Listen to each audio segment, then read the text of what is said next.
Hi, I'm Matt, and welcome to my latest gaming news video. I'll be covering recent gaming news as well as some other gaming related things in this video. I'm grateful for any feedback, so if you feel the need to do so, please go ahead.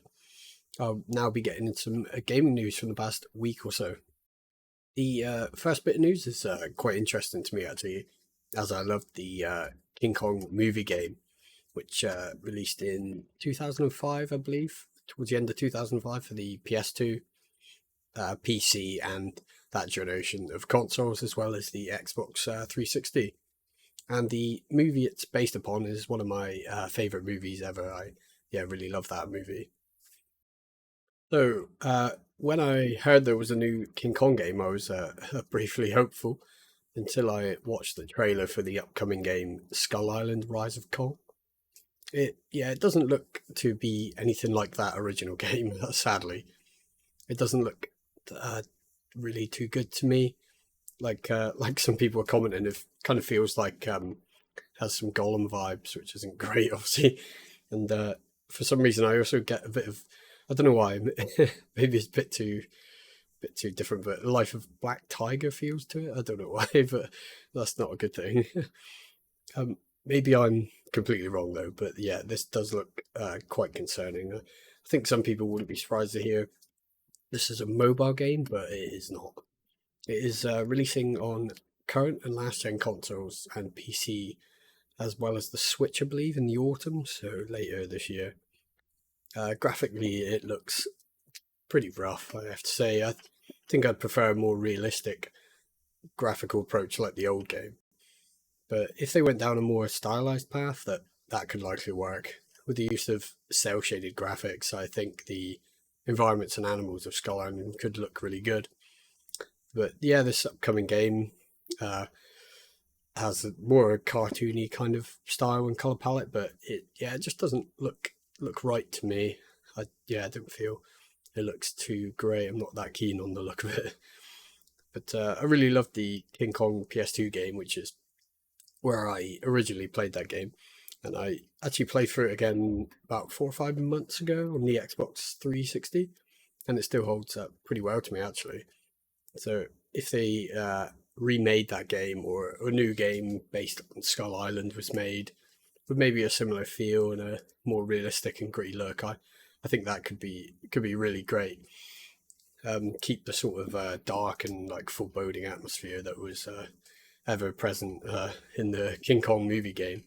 I think you could have a nice action, like horror like game with exploration and survival elements, maybe akin to something like some of the Resident Evils. Though I would genuinely, I'd say, love to see the 2005 game remade in the RE engine or Unreal 5, maybe with some added story bits or added missions and extend the game a bit. But yeah, because that was a really good game. I'd love to see a, given all the remakes and remasters recently. I don't think it would ever happen, but it would be really cool, I think. But yeah, this new game, Skull Island: Rise of Kong. I mean, I may be surprised on release. It may be genuinely quite good, but at the moment, it's not looking too well. At least I'm not that keen on it. But yeah, I'm kind of looking forward to it, just to see how it pans out. But yeah, it just doesn't look like the type of game I'd enjoy, or definitely not. I don't think I wouldn't get it on release. So I'll just have to cover this when it releases later in the year. Um, yeah, and just see how it pans out. Hopefully, it's not another Golem, but you never know these days. We just have to wait and see on that one. So next up is some Ubisoft news. So while I was checking up on this and doing the bits for this video, the recording and stuff, news has been changing regarding the situation. So it looks like Ubisoft have been suspending or closing, in some cases, users' Ubisoft accounts for inactivity. So I'll cover what's the current situation, but I'll just go over a little bit of what was happening.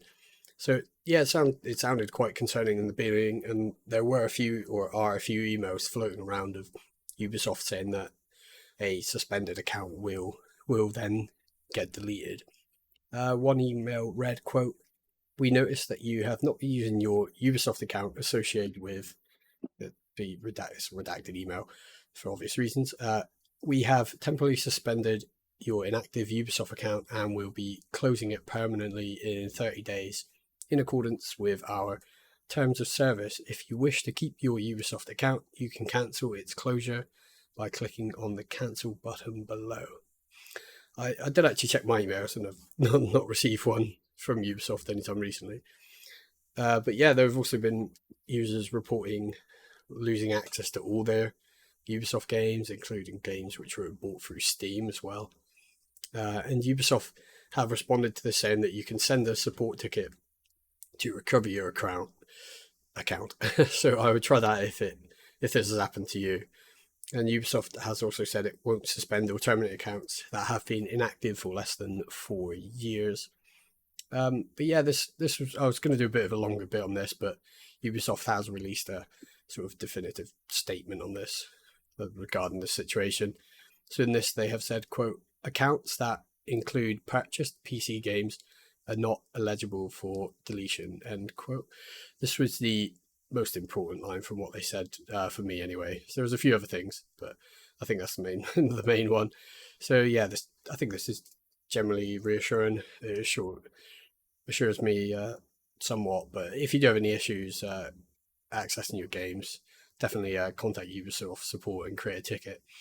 But yeah, in the beginning it sounded like a pretty bad thing happening, but it seems like Ubisoft have sort of clarified it. But if anything else comes up, I will cover it again in the future.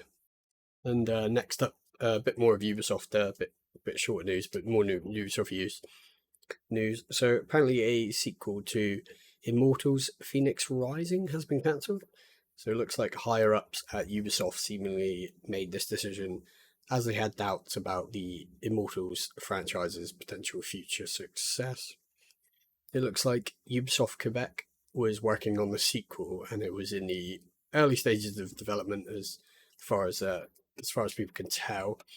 Now, I've not actually played the Immortals Fenyx. Have not played Immortals Fenyx Rising, but it looks kind of cool to me. I might try it in the future. I like the sort of the Greek style to it. It looks quite nice, quite colourful.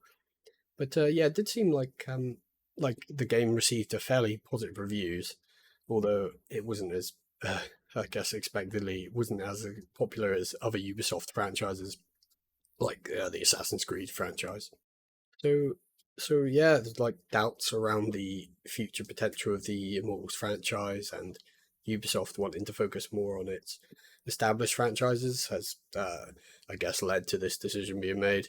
So, I would say this is a bit of a shame to me, as it's usually a good thing when publishers and developers branch out from their like established titles. So, yeah, it's a bit annoying, I guess. It would be cool if they did expand on the franchise, maybe pushed it a bit more. But yeah, just as well because the first game did seem like it was fairly well received. So yeah, a bit disappointed Ubisoft has decided to can its sequel at the moment. I'm guessing in the future it may get restarted, but you never know. But I'm guessing probably not. So it's probably the end of that franchise. And the next bit is some Call of Duty news. So in my previous gaming news video, I covered some Xbox 360 servers being revived. And yeah, just some related news, I guess. So yeah, it seems that I am covering remasters and remakes weekly at this point. So here's another one that's seemingly quite likely. And yeah, it looks like Sledgehammer Games is remaking Call of Duty Modern Warfare 3. And they've kind of confirmed so on Twitter, or I guess X. Twitter's called X now, apparently. So yeah, apparently there have been rumors of a Modern Warfare 3 remake making the rounds for a little while now, maybe a year or a bit less than a year. But yeah, I haven't actually heard anything until I looked into this recently for the video. So it looks like Sledgehammer Games changed their Twitter header image, and it now references a leaked Modern Warfare 3 remake logo, with the E in Sledgehammer resembling a 3 in Roman numerals and being coloured red. There was another leak that this remake may come out later this year, potentially in November, which I guess isn't especially surprising, given that usually Call of Duty is released in the fourth quarter. and towards the end of the year. And I had mentioned, I think, in the last gaming video that um, I think, Call of Duty Modern Warfare 3 or maybe Black Ops 2 was the last like mainline Call of Duty game that I bought and played like properly. I guess actually, I have played both Warzone and um, a decent amount of Warzone over the past couple of years, and a bit of the recent Modern Warfare 2 during a free trial, but haven't bought an actual COD game outright in years. I might consider this game as I remember quite liking Modern Warfare 3, but I'd likely only get it if some of my friends did and if they said it was good. So I'd definitely keep an eye on it. I think a remake of Modern Warfare 3 would be pretty cool. So I'd definitely be keeping an eye out for updates. I mean, I couldn't imagine I would miss it. It'd probably be quite a big a bit hard thing to miss. A release announcement for a Modern Warfare 3 remake. So yeah, we're looking forward to this. See what happens with that. So next is a bit of a Ratchet and Clank Rift Apart update. I covered this in my last gaming video, gaming news video. So it's about the PC release, and yeah, the game is now available on Steam, and the game is being fairly positively received on PC with, I believe, at the time of checking, 84% of user reviews being positive actually on Steam. So that's quite good. The game seems to run pretty well on a variety of systems, and apparently even runs off of a hard drive, although the portal jumps are noticeably slower. There's also a video of someone running it on a PS4 hard drive, um, uh, and through a PC, but it had a lot of like hitching and issues, and apparently it crashed. So I guess the PS4 hard drive, I think they said that might have been the reason why it never come to PS4, due to the hard drives that they released with were lower spec. So yeah, Eurogamer has actually quite a good article detailing all the performance stuff. So I'll link that in the description below, as I usually do with things I talk about. But yeah, the game is also apparently Steam Deck verified, so you can play it on that device if you wanted to, which is pretty cool, pretty good. Might have to check some performance reviews on that. It'd be quite interesting to see how it runs on there. So yeah, it looks to be that it's pretty good game. It seems as though Nix's software has done a pretty good job as they did on the Marvel's Spider-Man games. I think I'll have to pick this up in the future, likely after I've went back and played through the older games, because I do want to go back and play through the original ones. I played through the PS2 ones years ago, but back on the sort of PS2 era, I guess, around that time. But yeah, I want to go back through and play them all at some point.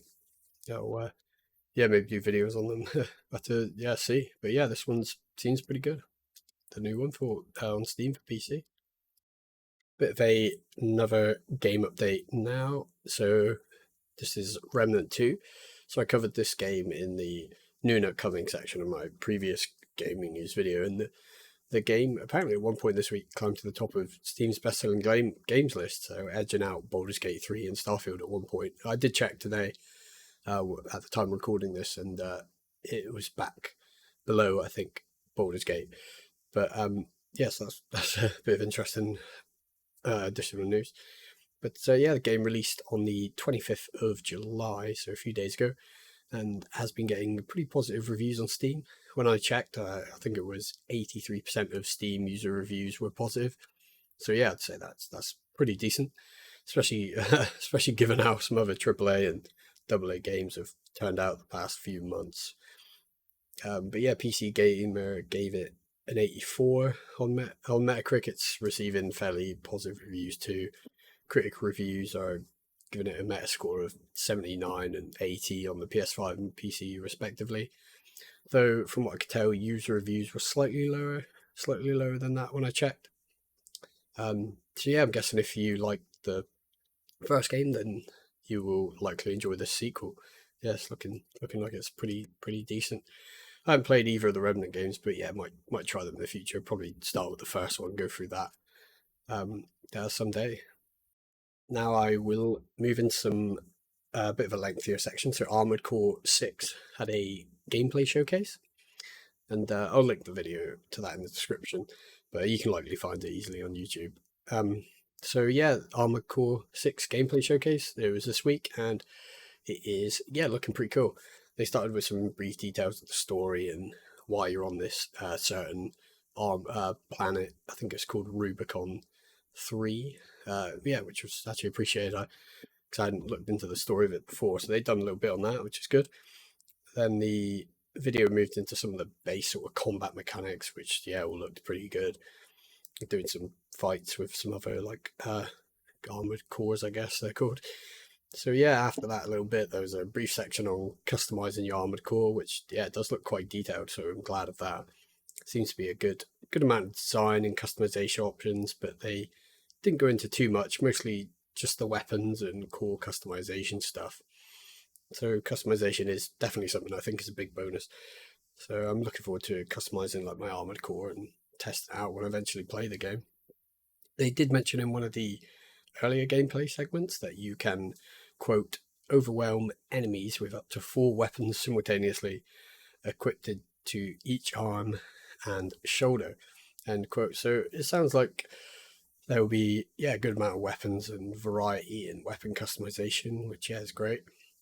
Then there was like a more lengthy gameplay section next, and yeah, just detailed mission types and new enemies, including boss battles.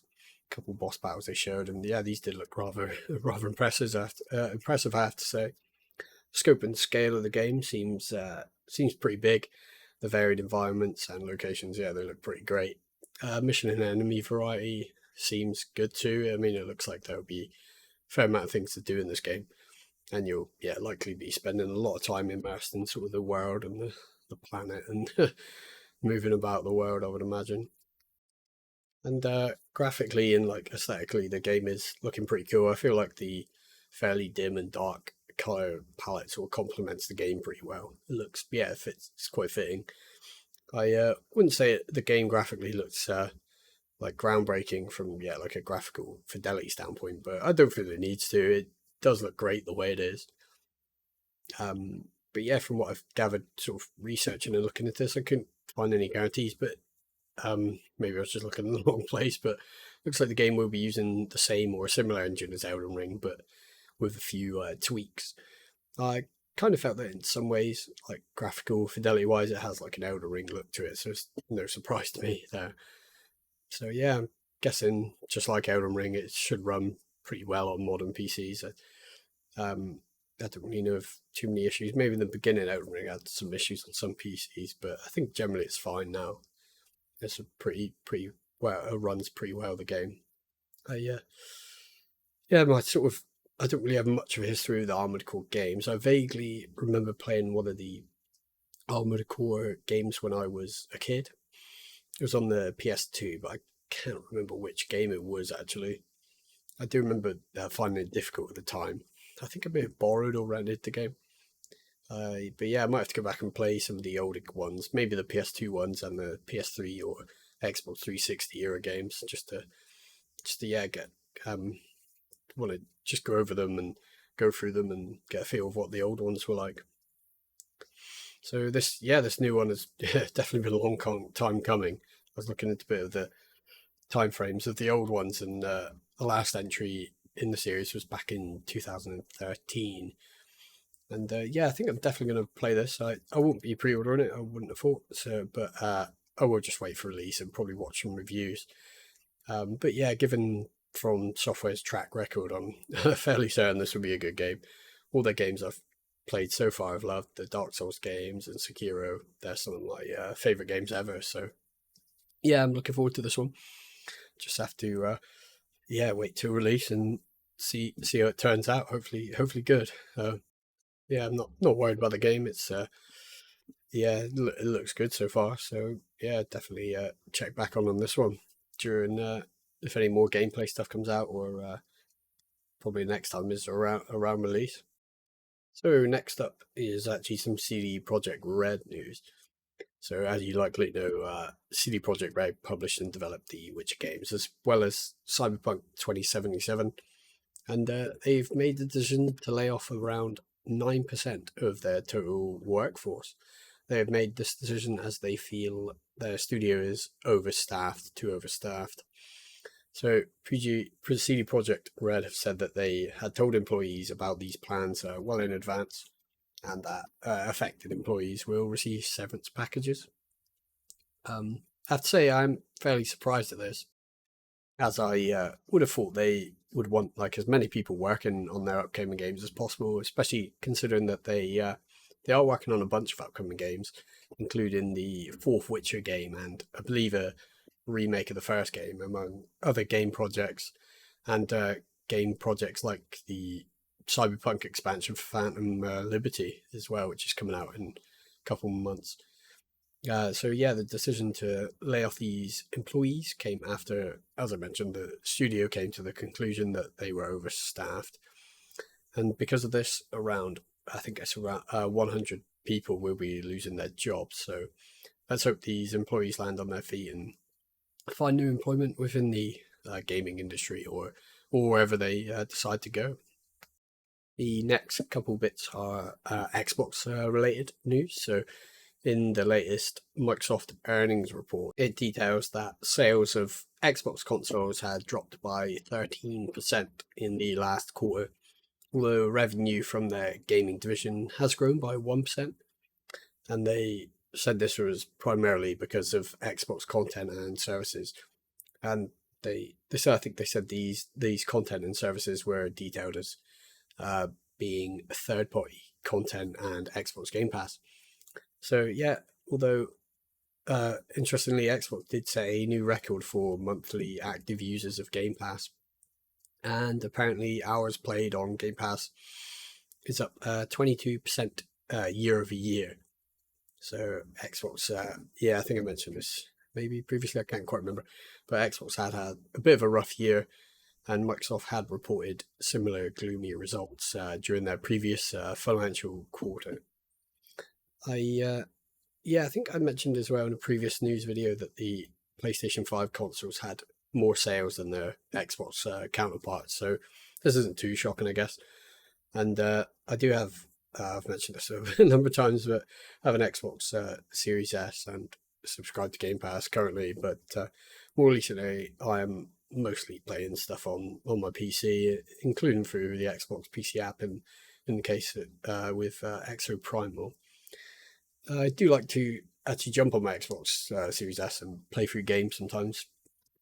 Yeah, it's pretty good for that. Yeah, just to jump on whenever you want, I guess. So yeah, early in the year I went through all the Gears of War games actually, and I barely played any of them. When I was with the Xbox 360 ones, I played a bit of, but yeah, I went and played through them, played through all of them actually, and yeah, really enjoyed them. And as well as I played Rise, Son of Rome for the first time, which I really liked. That was a good game. So yeah, for me, Game Pass is just good for going back and playing older games. Although they do have newer games that I've played as well, like Redfall and Exo Primal. But yeah, recently when I played the Xbox, it's been more like older stuff. But yeah, it's pretty good for that, and there are a lot of games on there. But yeah, just a bit of with Xbox news regarding that, and a bit more Xbox news as I mentioned. And this is, yeah, actually some Xbox and retro game news, which is cool. So Anstream Arcade is now available on Xbox. I've not used Anstream Arcade services, and I don't think I'd ever heard of them before. But yeah, it looks like something that might interest people who enjoy older classic games, particularly games from the 80s and 90s, but also I think there's some from the early 2000s as well. So the games can be played on PC and mobile devices, and yeah, now Xbox consoles.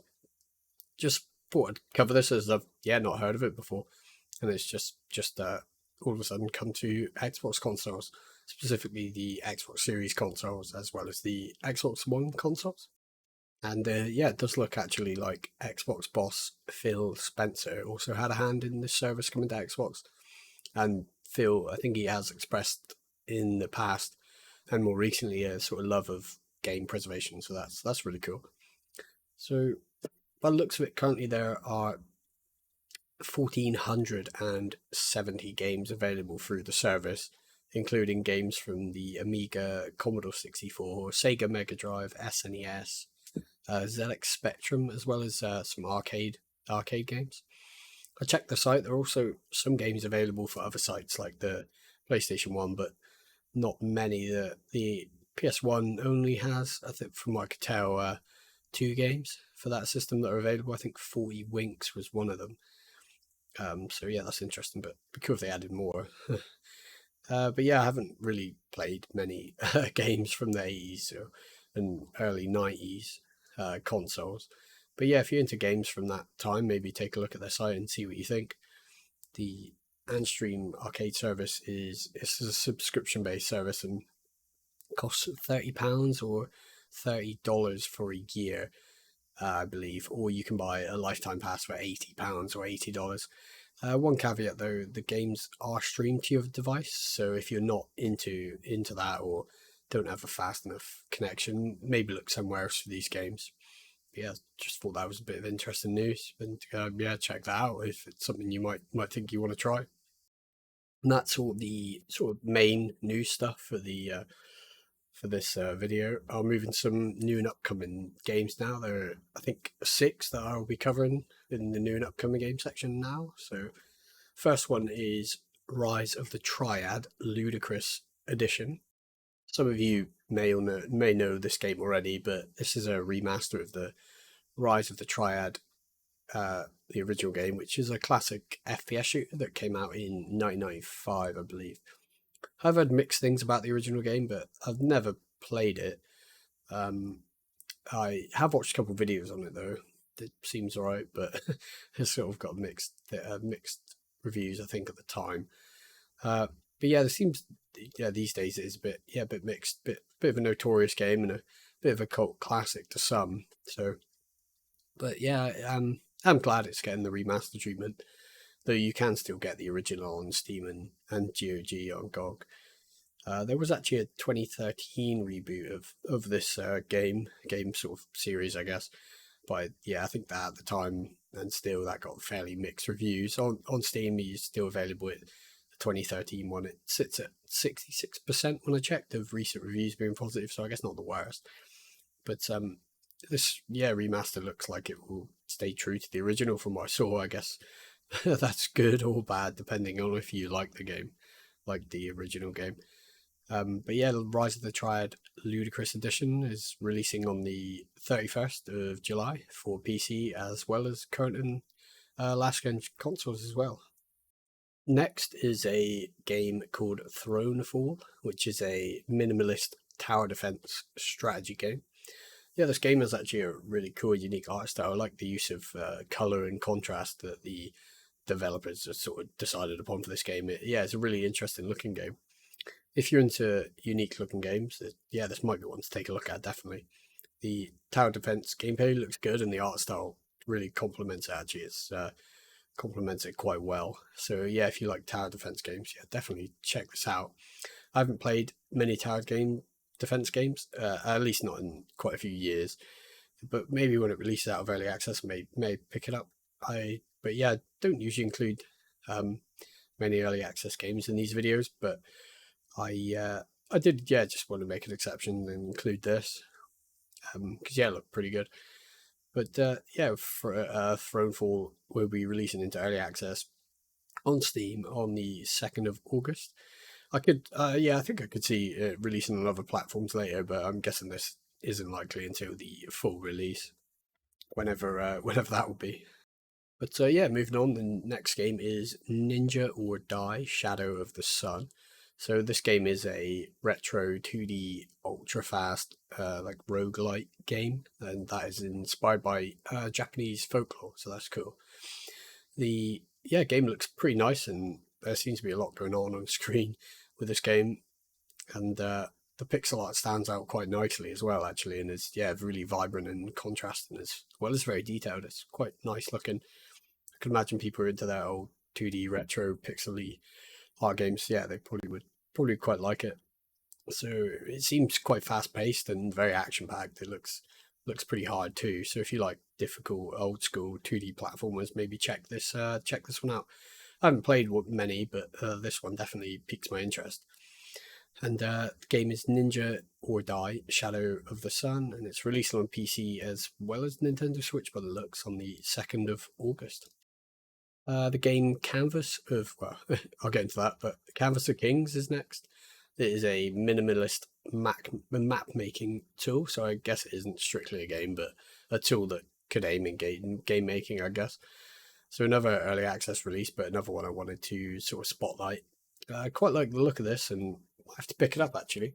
I've always liked the idea of designing my own sort of medieval or fantasy themed map or world. Kind of reminds me of a game I like called Townscaper, which is a town building tool or a toy, as the developer puts it. Yeah, Townscaper is pretty good actually. It has a nice art style as well. Yeah, I played a number of hours of it. May actually use it for gameplay footage in the future. It's quite a chilled, nice looking game. But the gameplay thing is what you'd expect from a map building tool with like object placement and planning. But it also has auto generated elements. Apparently, the art style is very nice. I do like the sort of minimalistic art style in this game. I usually like more realistic stuff, but not always. When minimalistic is done right, yeah, it can look really great, like it does in this and so many other games. The developer, who I believe they're a one man band, they're also making another similar game called Might of Merchants, which is a economic and trading simulation game with RPG elements, which does look quite cool. Also, although that doesn't have a release date yet. So yeah, maybe check this Canvas Kings out if you're interested in like map making tools or similar things. But yeah, it'll be releasing into early access on Steam on the 3rd of August. Now, Flutter Away is the next game. It's an exploration hidden object game, go by the description. Game, looks quite chilled out and sort of casual, maybe even relaxing for some, I guess. Graphically, it's another nice looking game. Kind of reminds me of Temtem or Homestead Arcana, though those games are different gameplay wise. So in Flutter Away, you're a butterfly researcher on a 5-day camping trip in the Amazon rainforest where you explore and meet animals. And photography seems to be quite prevalent in this game too. Seems one of the main gameplay elements. But also, seems like there are a number of different animals that you meet, including the ever popular and seemingly always chilled capybara. So that's cool. It looks like this is also the developer's first game. There is a demo for the game, but the full release is on the 3rd of August, and it's releasing on Steam for PC and the Nintendo Switch. This next game is a big one, and I've spoken about it a fair bit more, and it is the final upcoming game that I'll cover today, and it is Baldur's Gate 3, more specifically the full release of the game on PC, though it has been in early access since October of 2020, so you can play it now if you wish. I have covered this game a bunch of times, as I said, in my videos. So I really like the look of this game.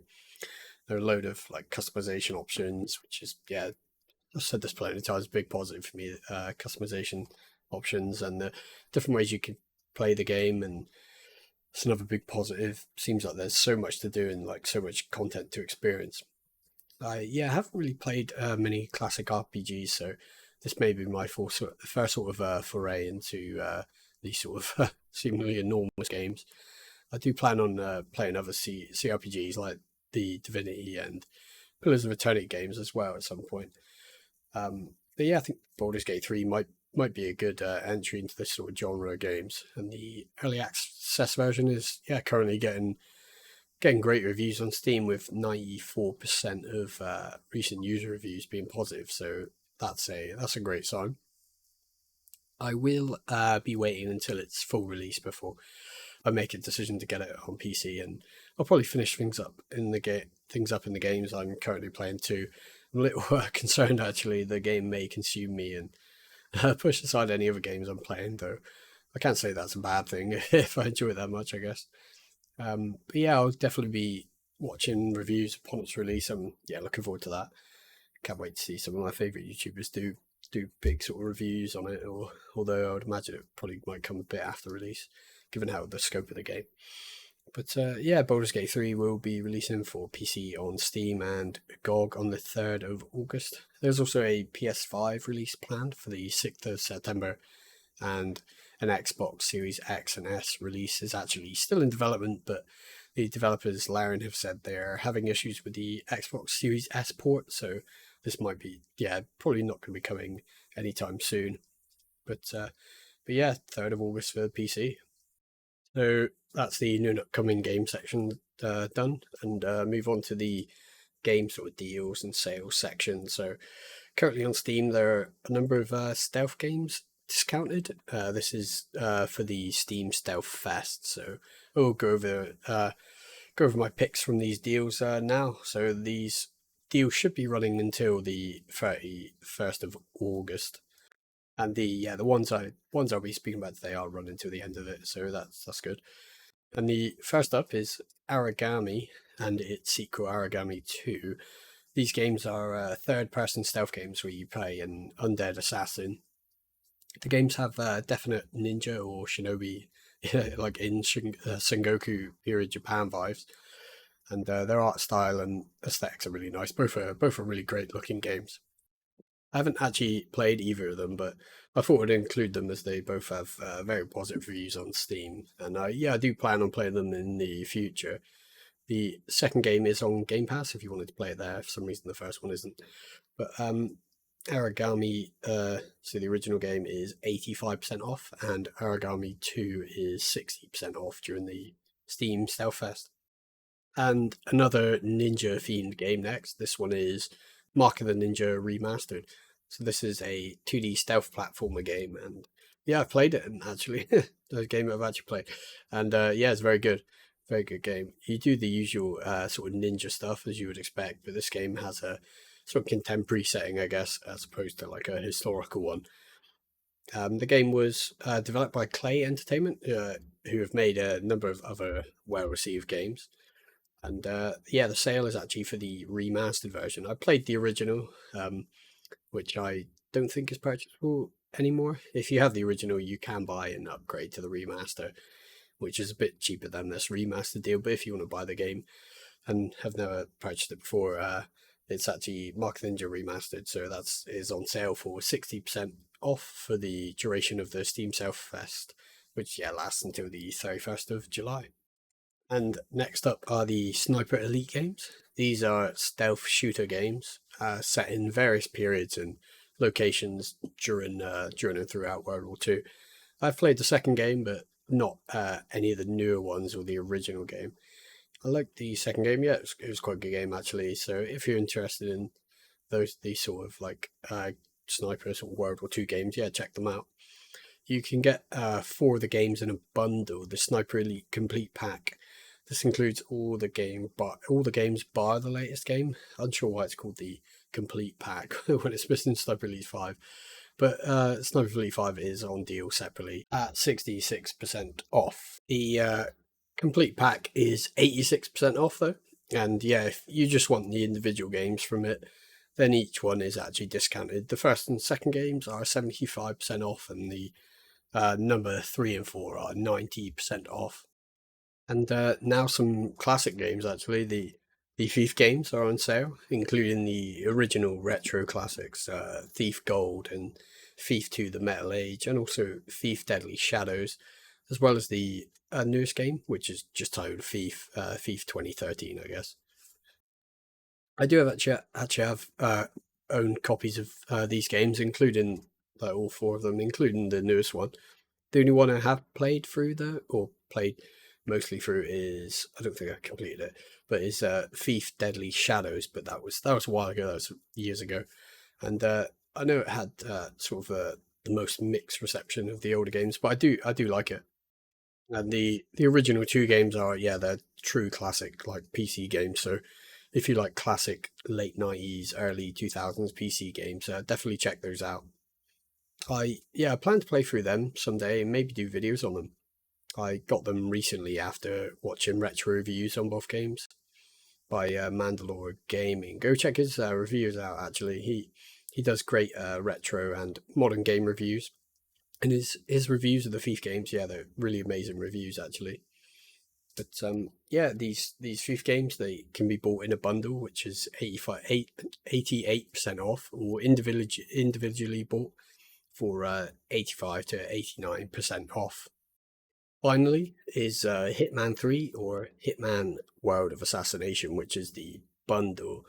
I haven't played the more recent Hitman like reboot games, but they have pretty positive reviews.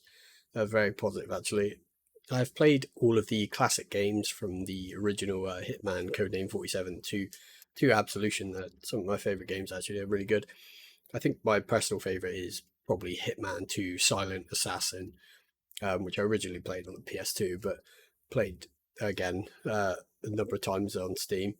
And I think Hitman Blood Money is probably my runner-up from like the old games.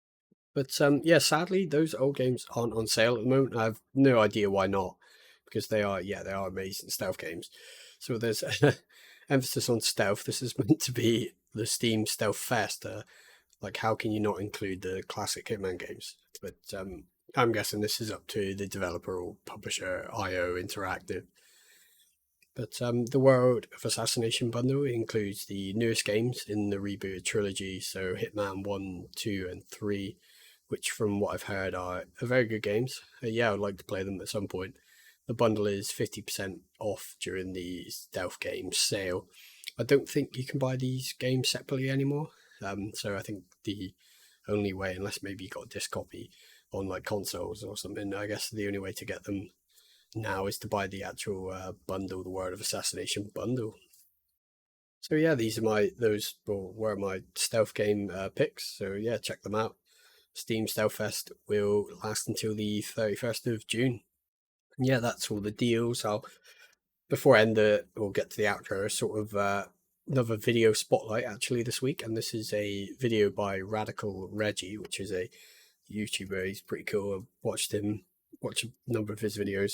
Found him about him a few months ago through him being in Metal Jesus Rocks videos. So yeah, so he did a video recently on Resident Evil 0 for the PS1.